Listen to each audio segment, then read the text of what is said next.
पुणे शहरात सीएनजी वाहनांची संख्या तिपटीने वाढली असली तरी सुरक्षिततेकडे दुर्लक्ष केल्यामुळे धोका वाढत चालला. शहरात सध्या 3,20,000हून अधिक सीएनजी वाहने नोंदणीकृत आहेत, पण त्यातील अनेकांनी आवश्यक हायड्रो टेस्ट वेळेवर केलेली नाही.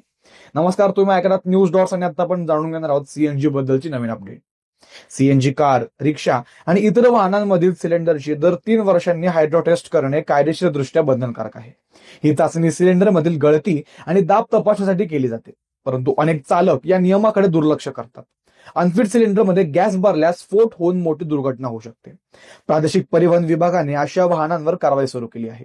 गेल्या 3 वर्षात 1000हून अधिक वाहनांवर तपासणी न करता वापर, अनधिकृत तपासणी केंद्रात चाचणी करणे आणि फिटनेस सर्टिफिकेट नसताना गॅस भरणे यासाठी दंडात्मक कारवाई झाली आहे.